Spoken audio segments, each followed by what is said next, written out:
लोकवृत्त मराठी, लोकशाहीचा खरा आवाज। रिपब्लिकन पार्टी ऑफ इंडिया एकतावादीच्या धुळे जिल्हा अध्यक्षपदी ॲडव्होकेट अरविंद कुमार मंगासे यांची नियुक्ती। धुळे जिल्ह्यात रिपब्लिकन पार्टी ऑफ इंडिया एकतावादी संघटनेच्या बळकटीकरणाच्या दृष्टीने महत्त्वपूर्ण निर्णय घेण्यात आला असून ज्येष्ठ विधितज्ञ आणि सामाजिक कार्यकर्ते ॲडव्होकेट अरविंद कुमार मंगासे यांची पक्षाच्या धुळे जिल्हा अध्यक्षपदी नियुक्ती करण्यात आली आहे। पक्षाचे राष्ट्रीय नेते बाबासाहेब इंदिसे यांच्या आदेशानुसार आणि भैयासाहेब गंगारामजी इंदिसे यांच्या मार्गदर्शनाखाली शिंदखेडा इथं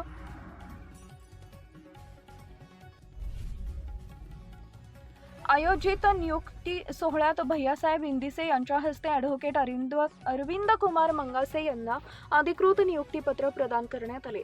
यावेळी शाल पुष्पगुच्छ देऊन त्यांचा सत्कार करण्यात आला। उपस्थित पदाधिकारी व कार्यकर्त्यांनी टाळ्यांच्या कडकडाटात आणि घोषणाबाजी करत नवनियुक्त जिल्हाध्यक्षांचे उत्स्फूर्त स्वागत केले। नियुक्तीनंतर बोलताना ॲडव्होकेट अरविंद कुमार मंगासे यांनी पक्षाचं नेतृत्व आभार मानत भारतीय संविधानातील मूल्यांचे जतन, सामाजिक न्यायाची अंमलबजावणी तसेच वंचित, शोषित, बहुजन आणि सर्वसामान्य नागरिकांच्या हक्कांसाठी पक्ष अधिक प्रभावीपणे कार्य करेल अशी ग्वाही दिली। धुळे जिल्ह्यातील प्रत्येक तालुका, शहर आणि गाव पातळीवर संघटना मजबूत करून नव्या कार्यकर्त्यांना पक्षाशी जोडण्याचा निर्धारही त्यांनी व्यक्त केला। या कार्यक्रमाला नवनियुक्त धुळे युवा जिल्हाध्यक्ष प्रवीण मंगासे, राजूभाऊ निकुंभे, भिल विकास मंचाचे अध्यक्ष दीपकदादा अहिरे, आंबेडकरी चळवळीचे कार्यकर्ते राहुलदादा भाऊ पाटोळे, महिला आघाडीच्या तालुका अध्यक्ष कविता कुवर यांच्यासह नवनीत नरभवर, हिरालाल गव्हाणे, संतोष सावळे, राहुल मराठे, फिरोज शेख, राहुल गव्हाणे, राजेंद्र कुवर, प्रेम कुवर, प्रतीक कुवर, हंसराज भिल, गणेश माळी, गणेश सोनवणे, अजय साळुंखे, पंकज फुले, राकेश परदेशी, दिनेश गिरासे, प्रशांत नरभवर, ईश्वर कसबे, शंभू ठोंबरे, चंद्रशेखर नगराळे, आकाश अहिरे, प्रदीप पवार, रोहन जाधव, राजेश सोनवणे, रमेश सोनवणे, सोनू वाघणे, आकाश चित्ते यांच्यासह पक्षाचे अनेक पदाधिकारी, सभासद व कार्यकर्ते मोठ्या संख्येने उपस्थित होते। यावेळी उपस्थितांनी ॲडव्होकेट अरविंद कुमार मंगासे यांच्या नेतृत्वाखाली Republican Party of India Ektavadi Dhule जिल्ह्यात अधिक सक्षम, संघटित आणि जनतेशी जोडलेली संघटना म्हणून कार्य करेल असा विश्वास व्यक्त केला। आगामी स्थानिक स्वराज्य संस्थांच्या निवडणुका, संविधान संरक्षण, सामाजिक न्यायासाठीचा संघर्ष आणि युवकांना पक्षाशी जोडण्यावर विशेष भर दिला जाणार असल्याचंही यावेळी स्पष्ट करण्यात आलंय। भूषण पवार, मुख्य संपादक, लोकवृत्त मराठी न्यूज, शिंदखेडा। छत्रपती शिवाजी महाराज आज धुळे जिल्हा रिपब्लिकन पार्टी ऑफ इंडिया एकतावादीची अरविंद मंगासे यांची जिल्हाध्यक्ष म्हणून नियुक्ती करण्यात आली।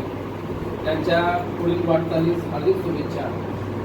त्यांच्या या कार्यात आमचा प्रवीण मंगासे हा युवक जिल्हाध्यक्ष फार वर्षापूर्वीपासून काम करत असून त्यांनी ॲडव्होकेट अरविंद मंगासे यांना आपलं बळ द्यावं आणि संपूर्ण जिल्ह्यामध्ये पक्षाची ताकद कशी वाढेल याकडे लक्ष द्यावं। अरविंद मंगासे यांना जिल्हाध्यक्ष करण्याचा माझा मानस गेल्या 10 वर्षापूर्वीपासून होता, पण त्यांची मानसिकता नसल्यामुळे त्यांना मी हे पद देऊ शकलो नाही।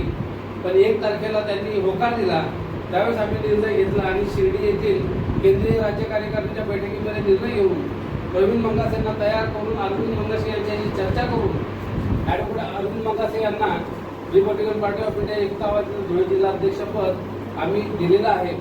अरविंद मंगासे यांना विनंती करतो की तुमचं जे क्षेत्र आहे वकिलीचं, त्या वकिलीच्या माध्यमातून धुळे जिल्ह्यातील शिंदखेडा तालुक्यातील स्टेशन परिसरातील ज्या जिनिंगचा जो प्रश्न आहे, लोकांना जो भेडसावतो तो आपण न्यायिक मार्गाने सोडवून त्यांना न्याय द्यावा, त्यासाठी आमची काही मदत लागेल ते आम्ही मदत करण्यास तयार आहोत। आणि पूर्ण धुळे जिल्ह्यामध्ये तुमच्या वतीने, तुमच्या माध्यमातून रिपब्लिकन पार्टी ऑफ इंडियाची वाटचाल, रिपब्लिकन पार्टी ऑफ इंडिया हा पक्ष कसा वाढीस लागेल याकडे लक्ष देऊन कामकाज करावं।